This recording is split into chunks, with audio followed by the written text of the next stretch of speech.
Hey guys, welcome to day 8 of your Coach Basics training group. My name is Jackie. I'm the leader of our team, Next Level Nation. And today we are going to be talking all about forming and expanding your network. So we briefly talked about what forming means in the lesson on inviting, but we're going to go more into detail about why this is really important when you're expanding your network. So, why form? If you don't know what form means, first of all, I'm going to show you this on the next slide. But form is an acronym for family, occupation, recreation, and message. So, why is this important? It's important because our business is all about relationships. So this is a great tool for you to build relationships with new people. Relationships come first, business comes second. Or here I said friendship comes first, business comes second. So you're always thinking about just building relationships with people and getting to know people and seeing how you can better serve people and how you can add value to their life, not what they can do for you. So you are never looking for a sale. You are never expecting anything from anyone other than just a genuine relationship. And that is truly how you build a successful business, is by just genuinely caring about people, genuinely wanting to get to know them and build a relationship with them. That's how you build a big successful business. People want to work with you because they like you, and because they know you and they've gotten to get, you've built a relationship with them. So you really have to focus on just being interested in them and asking questions and not being interesting. Okay, don't spend your time trying to be somebody special. Okay, people are going to want to work with you only because they know you and they like you. All right, so I highly recommend that you read the book called First Steps to Wealth. It's by Dani Johnson, and she goes into much more detail on, why forming is important. It's it was the second book that I ever read for personal development as a coach, and it completely changed my outlook on this whole business and business in general, and what I needed to do to become successful. So I'd recommend you read that, and I would also recommend that you read the book called The Go-Giver by Bob Burg and John David Mann. So put these on your list of next to read, depending on what you're reading now. All right, so success has nothing to do with what you gain in life or accomplish for yourself. It's what you do for others. And guys, this is 100% true. You've got to be thinking about how can you get to know somebody? How can you build a relationship with someone? How can you serve them? That truly is how you are successful in this business. If you are in this business because you're thinking it's all about you, you're going to have trouble. It's not about you, it's about others. All right, so form, like I said, it's family, occupation, recreation, and message. And the message is your invite to a challenge group or your invite to the coaching opportunity. So if you see this little graphic here, it just says ask curious questions. So it's you holding a conversation with someone, and it seems simple, but sometimes it can get a little tricky. And it's something that does need to be practiced. Everything gets better with practice. So ask questions. Family is the first one. So how's your family? Do you have kids? How old are they? Are you married? Are you single? Do you want to have more kids? Occupation. What do you do for a living? Do you enjoy it? How long have you been doing it? Do you stay home with your kids or do you work outside the home? You guys, these are just examples. Obviously, there's 100 more questions you could ask, but these are some good ones to start with. And this is just you getting to know somebody. Um, I remember when I first became a coach and I felt I was super, super shy. And so I felt really awkward, like having these conversations with people, especially when they weren't necessarily like giving me the easiest responses, or maybe they were giving me like one word answers back. But I promise you, if you just continue to ask questions, people will start to come out of their shell. So then the next thing is recreation. So where are you from? What do you do for fun there? What are your hobbies? Do you enjoy fitness? And then the message is your invite. So this can be, something as simple as, the invites you learned and the inviting lesson on day 2. Or, this is another great example. Hey girl, I was meaning to ask you, starting a new health and fitness challenge and thought you might be interested because you mentioned you wanted to get in shape. I'd love to tell you more about it. So that's just a really great way to kind of inadvertently go back and invite someone to join your challenge group. Okay, so let's go into expanding your network and how forming works into this. So just a quick note, forming is not necessary when you're working with your warm market. So in the very beginning, you're working with your close family and friends that you connect with really on like a daily, weekly basis. This isn't really necessary. This is for more specifically when you are talking to people who you don't interact with on a regular basis. So expanding outside of that warm market, outside of just your close friends and your family. I will say that this whole expanding out of your network, talking to new people, talking to strangers, it can be really scary, but it is very necessary in our business because you don't want to close yourself off in a little circle. If you always have outgoing, you always have incoming. So just remember that the more people you talk to, the more people you add into your network of people, the more will come back to you. So you should make it your goal to add 3 to 5 new friends a day on social media. Specifically on Facebook to begin with is what I would suggest. So how do you do that? Okay, so there's lots of different options on how to expand your network. Obviously, you can always expand your network face-to-face. That's great as well. What I like to do is if I do meet people out and about, I like to ask them, hey, are you on Facebook? And I'll add them as a friend on Facebook that way. And that's kind of a new contact for me because usually that's just the easiest way to connect with people. Unless you have like their email or their card or something like that. But that's also just a kind of way for them to get into your kind of little Facebook world and see your posts and that type of thing.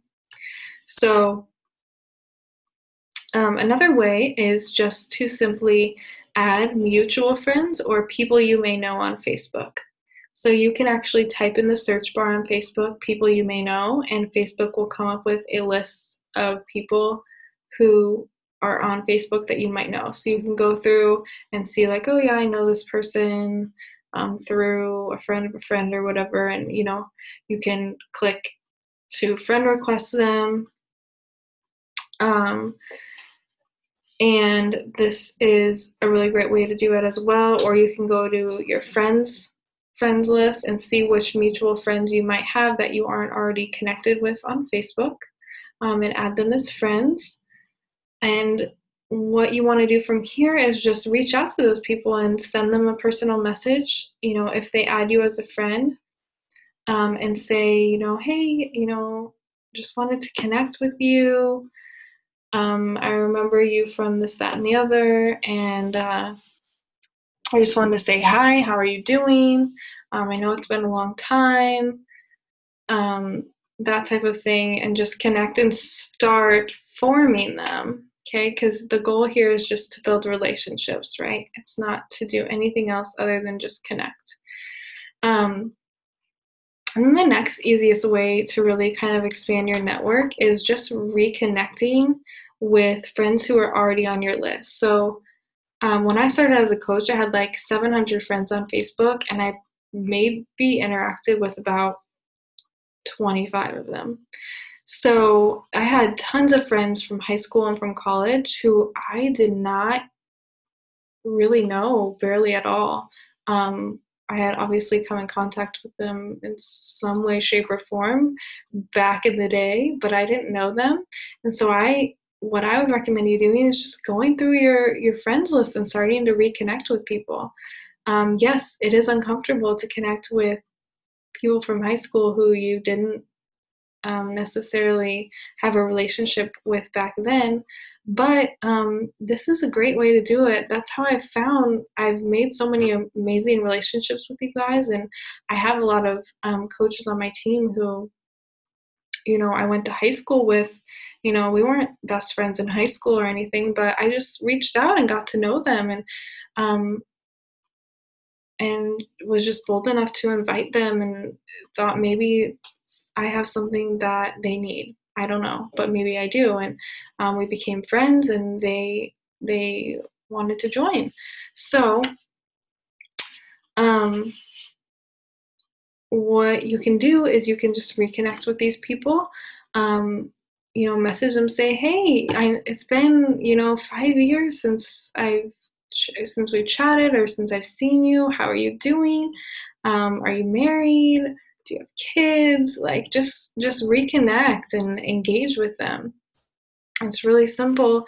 And yeah, it's scary at first, but once you do that, it becomes a little bit second nature, and you'll actually really start to enjoy, at least I know I did. Once you get past that kind of fear of talking to new people, you'll really start to enjoy just conversing and building relationships and getting to know so many different people and different personalities. All right, so the next thing is Facebook groups. So there's tons of different interest groups on Facebook. So if you go into the search bar and you can look up different types of groups. There's moms groups, there's groups for different sports teams or cities, or there's swip swap groups. You name it, there's a group out there. So what interests do you have? That's what you need to think about, or what are your interests? And maybe write down like 5 different interests you have. Like maybe you're into natural parenting, or maybe you're into you have like a certain kind of dog breed that you like, or maybe you have an adopted pet. There's groups for adopted pets. There's groups for twin moms. There's groups for I don't know, like, fitness and weight loss groups and support groups. And man, you can find so many different groups, business groups. Maybe you're a college student, there's probably a group for you out there. So just search for groups and join the groups, and just interact and be a member of the groups, and ask questions that are related to you and your life in those groups. And what I like to do is this is how I built my business, probably for the first like 6 months, maybe longer, is I made a lot of friends in groups, and I would ask questions, I would engage with people, I would comment on people's posts in there. And what I would do is, I would send, if I was talking to someone through like the comments in the groups, I would just add them as a friend, shoot them a friend request. And if they added me, I would just then send them a message and say, I would continue our conversation through a personal message. Or I'd say something like, hey, it's really nice to just connect with another mom who's like me, and just start forming them and getting to know them better. I do want to note that you do need to be mindful about Facebook jail. So if you send out too many friend requests and they get rejected, Facebook can put you what's called Facebook jail, and it'll block you from adding any new friends for like 2 weeks or a month or 2 months, sometimes longer. So I recommend only adding like maybe three to five max new friends on Facebook every day, and make sure you're keeping track of who you send friend requests to, so that if they don't add you as a friend, you can go back and you can actually cancel the requests. If they don't add you as a friend within a few days, then I would cancel the request. And I mean, don't take offense to it. Some people are just super private and they don't want to, if they don't know you in person, they don't necessarily want to add you as a friend on Facebook, and that's okay. But you do need to be mindful about how many people you're adding to Facebook in one day, and you don't want to get rejected. Okay, the next way that you can expand your network is through a Facebook business page. I'm going to do some more training on this in a different video, but a Facebook business page is really great for expanding your network because it helps you be able to reach way more people a lot faster. But you know, this I do recommend that you start a business page as a newer coach. But this does take more time to build, and it is something that you want to invest money into. So it's not always something that as a brand new coach you can necessarily build quickly right away, because it does take a little bit of an investment to really get it off the ground. But a Facebook business page is a great way to start expanding your network and really just start adding extra value. It kind of gives you more credibility for your business if you have that business page. So I would definitely recommend starting one. Then, of course, Instagram is great as well. Start building a following there. You can go on there and, find other people who are like you. You can search hashtags and follow people and get more followers, people to follow you back that way. We'll do more in-depth training on how to build your Instagram, because I want to stress the importance of doing this one at a time and not trying to do everything. You don't need to do all these social media outlets at once. You need to pick like one thing, maybe two things, two different ways to expand your network at a time, and get good at those things over the course of a month or two at least, and then you can add another thing. So like for me, I know in the beginning I was strictly just I was adding people that I may know on Facebook, and I was reconnecting with friends on my list, and that is how I started expanding my network. And then I got good at that, and then I went into the Facebook groups. I did that, like I said, for probably 6 months. I just really worked those Facebook groups. But I wish I would have started my Facebook business page a little bit sooner, started kind of gaining more traction with that, because I kind of started running out of time to really work the Facebook groups. It does require a little bit more time because you really do have to kind of get to know more people. But then I moved on to, the Facebook business page. I got good at that. And then I moved on to Instagram, got good at that. And then obviously there's there's Twitter that you can always utilize. There is Pinterest, there's blogging, which, I honestly haven't even gotten into that stuff yet. And I've been in the business for 16 months now, and I still haven't gotten to those just quite yet. So start with one or two things max and get good at those, and don't overload yourself on expanding your network in all these different places. Just get good at one area. Okay. So As far as daily activity goes, like what you need to be doing to expand your network is adding at least 2 to 5 new people to your network every single day. If you guys have any more questions about ways that you can expand your network, please let me know. Like I said, it's all about building relationships and just really connecting with people on just a personal level and getting to know them. I hope that this training was helpful for you guys. Guys, we will go into more training on building a Facebook business page, building your Instagram. But the main thing that I would start with is, start adding people to your personal page and start getting to know them there, and maybe even working in some groups, a group here and there, and seeing how that goes for you. So I hope this was helpful for you guys, and let us know if you have any questions. Hope you all have an awesome day. Thanks for watching. Bye.